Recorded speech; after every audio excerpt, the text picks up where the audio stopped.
This is the Reading FA Cup preview. Adam McKola, do you think that Romelu Lukaku could be Ollie's own super sub? Possibly. I don't want to disrespect Lukaku by saying that, because I still think he's our best finisher at the club. I still think Romelu Lukaku is our best goal scorer at the club. The problem for Romelu Lukaku is the way Ole Gunnar Solskjaer has us playing. It looks like Alexis Sanchez or Marcus Rashford or Anthony Martial may be the better option through the middle. But, like I said before, when Jose Mourinho was manager, we had a striker that was one of the best strikers in the Premier League, still is. So, I don't think he is just a super sub. Nor was Ole Gunnar Solskjaer, though. And that's what people forget. You get remembered for scoring goals coming off the bench and scoring winners and making an impact and all that stuff. Ole Gunnar Solskjaer's best season was when he played on the right wing and he started most games that season.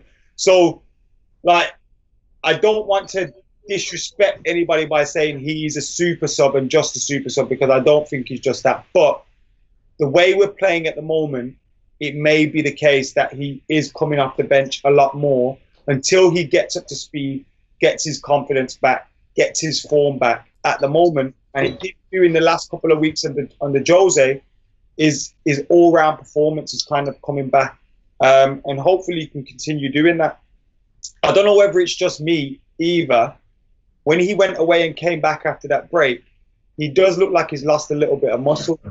I don't know, that may just be me. Maybe I got, I don't know, cleaned out my... Lukaku's like Schrodinger's footballer, mate. It's like he's fat and skinny at the same time. You can never really figure out.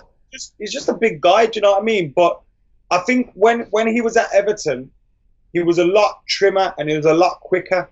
And he wasn't that for United this season. He was at times last season. And I kind of feel like, remember when Memphis came? And Memphis just bulked up like, yo, let me get massive. You didn't need to do that. So I think Lukaku's still a top quality striker, and I still think he can be one of the best in the Premier League. Look at what Ali's done with Marcus Rashford in a short space of time. He can do the same from. So James is on the preview today. James Young, you may remember him from the full-time review. He's been on there a few times. Hello, James. Good to have you on, mate.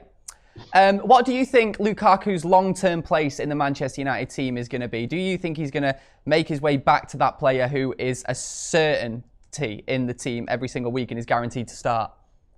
I'm not sure really, because it's interesting because Rashford's playing so well at the moment through the middle that I think, as Ollie said in the press conference after the Newcastle game, I think he's going to be more of a sub with about half an hour to go, maybe bring him on and sort of give support in the same way Fellaini used to, but sort of a better version of it. So I think it's going to be interesting to see what he does, because Rashford's playing so well at the moment down the middle. But if Lukaku comes in, and I think the problem is he needs service. You know, he's not a target man. Lukaku needs to have the balls played into him, into the box. He's more of a tapping motion. There's nothing wrong with that, because Andy Cole did that and he scored loads of goals. But I think it's going to be interesting because obviously he needs a service. Exactly, yeah, he does need the service, and maybe with the style that we are playing now, that's going to help Lukaku a little bit. Adam, I know that you said maybe the style sort of lends itself to other footballers in the team, but we've not actually seen him start under Solskjaer yet. We haven't, no, and I do think Rom's better when you get him running in between defenders and in behind defenders and using his strength in a pushing defenders off him way, not in a jumping up, trying to get headers, trying to get flick-ons, trying to bring the ball down, because that's what we seem to turn him into. I think even if you look at David De Gea, like, let me use this as an example, yeah. When I finish, it'll make sense in terms of Romelu Lukaku and us playing to his strengths. We all know Romelu Lukaku's first touch isn't great. Apart from the Newcastle game. Look at David De Gea when he gets the ball, what he does with that ball. We're no longer seeing David De Gea hit the ball underneath it and go long all the way up to one of the front men. We're seeing him kind of bend the ball with his side foot and just pick passes to the fullbacks, to the central midfielders, and in turn they're turning around, players are bombing on, and people are moving. Before, we had the ball getting launched to Romelu Lukaku, but he's back to goal, 3-4 defenders behind him, an awful first touch. He's losing the ball. He's losing his confidence. Everything's going against him. At least it feels like that. United are playing badly. the football's awful, and he's looking worse because we're not playing to his strengths. Flip that now. We've got our goalkeeper playing out from the back. We've got fullbacks picking up the ball. We've got centre-halves trying to beat men. Romelu Lukaku is going to be receiving the ball in all sorts of different areas. And hopefully it's in the areas where he can make people pay. And also, you've got to realise Romelu Lukaku doesn't get credited with being a very, very astute and very clever player. Yes. And he will be listening to everything Ole Gunnar Solskjaer is saying to him. And he will be applying that on the pitch. So I think with a little bit of coaching, which Jose Mourinho stopped or just didn't do at all, we still got a very good striker there. Do you think he'll ever be Lacazette and Firmino as well? So people say that his first touch is bad, but in terms of goals this season, you'd ask who's the better player out of Lacazette, Firmino, or Lukaku, but he's got more goals than them, so it's going to be interesting. Do you think Lukaku will ever be that sort of 30-plus goals a season striker that United need? It is quite an elite group. Only 11 players have ever done that for us. Yes. Yes, James, what do you think? He scored 27 last season. I mean, consistently, though. You know what I'm saying? I'm not sure. I think the start of the season he had was so poor that it's going to be hard for him to get back to the form he had last season. He proved it last season, but I think the problem is he wasn't given a break in pre-season, so he's came back, he's lost his confidence a bit. It's going to take time for him to get that confidence back that he had last season as well. Exciting times to beat Manchester United. If he doesn't adapt to this new style of play that we're playing under Ole, I think Lukaku can, but if he doesn't, then he'll find himself out of the club because if his own, if he doesn't adapt to that, then everyone else is a better option. Either way, very exciting time to be a forward at Manchester United for the rest of this season. I personally think that Romelu Lukaku will rise to it and is going to bag a few for the rest of the year and be back. Right, let's talk about the youth, shall we? Going into the game in the FA Cup, obviously Reading. There's a few people saying that maybe we should throw in a few youngsters. Personally, I think we'll pay the FA Cup a little bit more respect than that, and we won't just be throwing them in from right at the start of the game. But do you guys think there is going to be anyone in particular that will definitely be making an appearance against Reading? James, what do you reckon, mate? Well, there's been a lot of speculation about Mason Greenwood, and I personally don't see why he shouldn't be picked. I mean, he's got 17 goals and 15 for the academy this season. I saw in the Chelsea game in the Youth Cup the other week, he was great. He scored a hat-trick. He was by far the best player on the pitch there, and I don't think there's actually a better time to play him because Reading, they are actually the second bottom of the Championship. They haven't won in 10 matches. I think Greenwood, because he's a youth player, he's got everything to prove. So he's gonna have to play his hardest if he's going to get in his squad, and maybe he can replace Lukaku. I'm not sure, but I know Houston's very heaping loads of praise onto him. He's much better than Rashford at this level, and much better than Sancho in terms of goals per game. Would you start him? No, I'd bring him off the bench maybe at half-time if we were 2-0 up.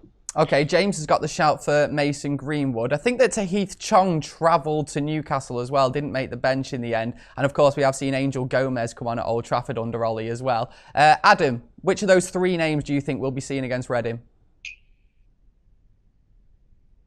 I don't think we'll see any of them start. Okay. Angel's the one that's played most recently. Tahith Chong was obviously in the matchday squad the other day. And travelled with the squad. I don't think he made the bench against Newcastle. Yeah, he didn't make the bench. He was in the matchday squad overall, and that travelled. I wouldn't be surprised to see none of them start.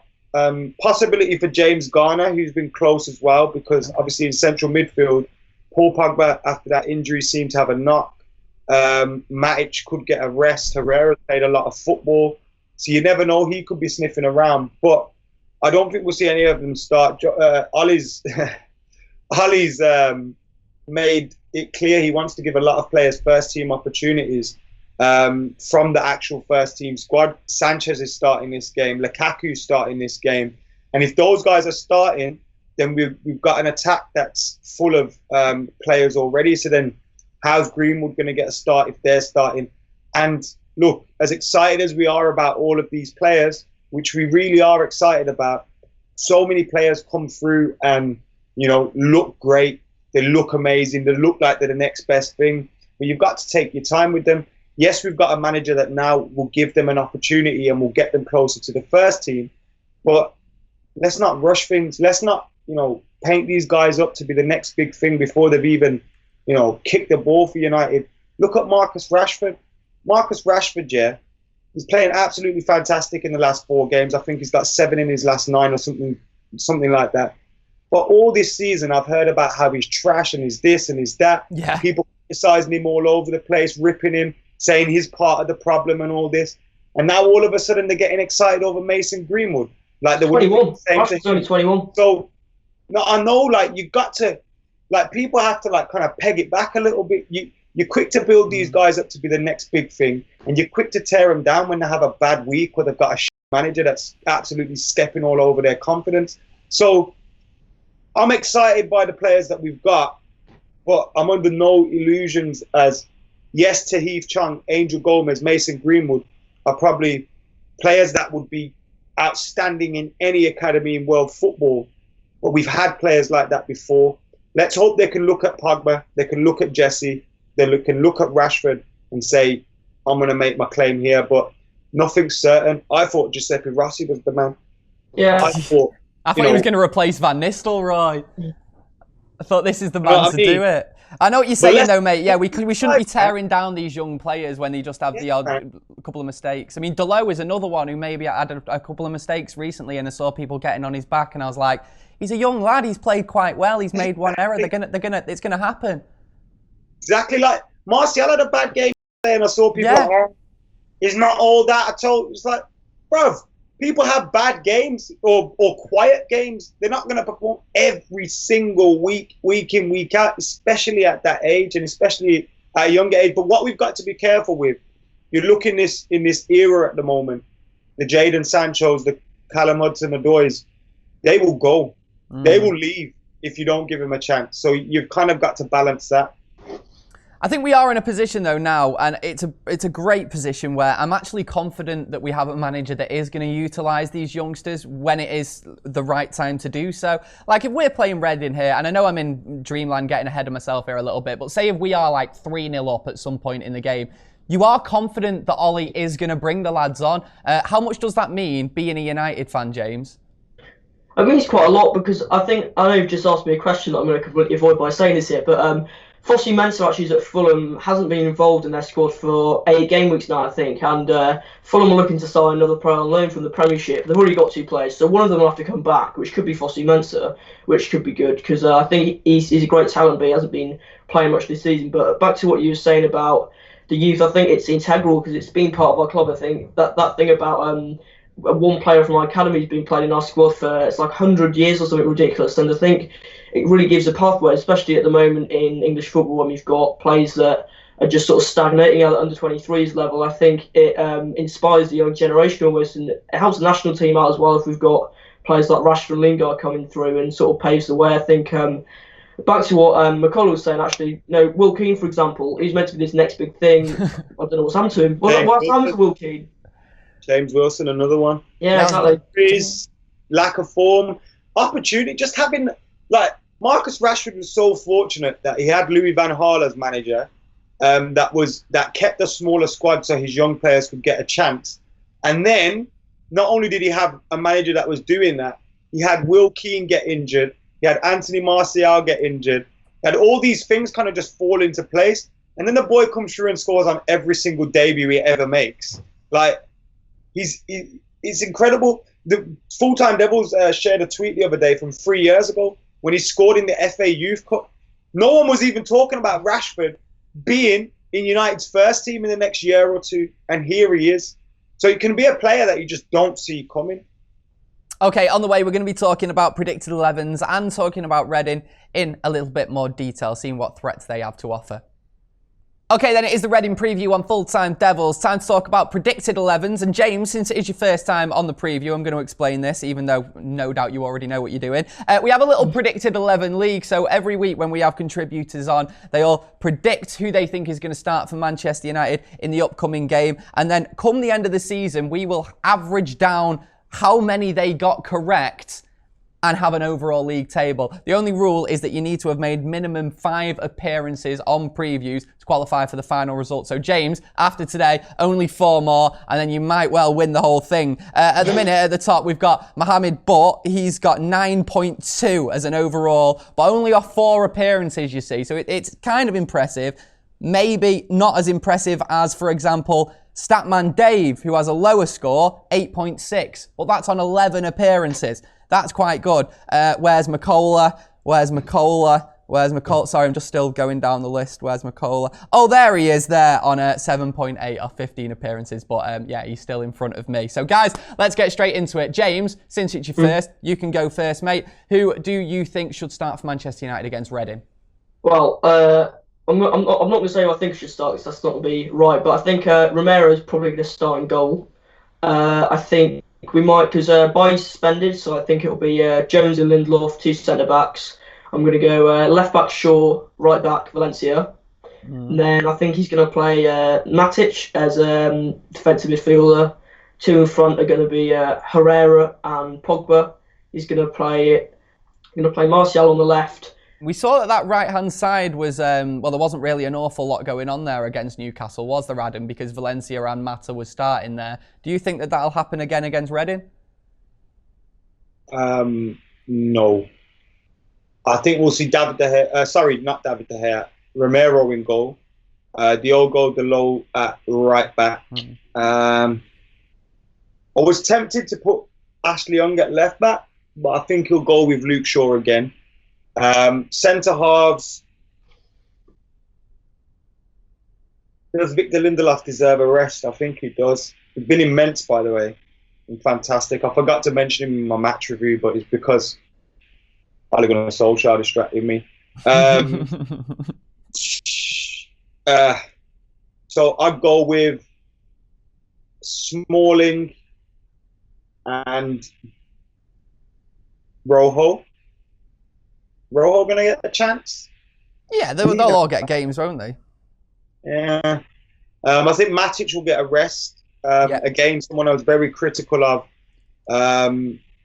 back like for a long time, because he was awful for a long time. But again, his performances have picked up with the new way we're playing. I hope Pogba was not injured. Pogba, Herrera. Actually, Pogba, Fred. No, he's going to rest Pogba. He's going to go Herrera. He's going to go Herrera, Fred. Sanchez through the middle. Rashford's going to get rested. Lingard. Sorry, Sanchez on the left. Lingard, Lukaku. Producer Chris is in the corner of my eye, currently like frantically typing out the teams for the graphics and deleting them as Adam goes on. Right, we got there in the end. Let's talk about the opposition. Let's see what you guys know about Reading. No mention of that song that they released the other year. Producer Chris just reminded me about that Royals tune. Absolute anthem. Adam, what do you know about him? Where can they hit us? We've been speaking about United youth players today. Paul McShane, Tyler Blackett, John O'Shea. They all play for Reading. Did John O'Shea play for Reading? Yeah. He left Sunderland last year. He got out of Sunderland, saved himself.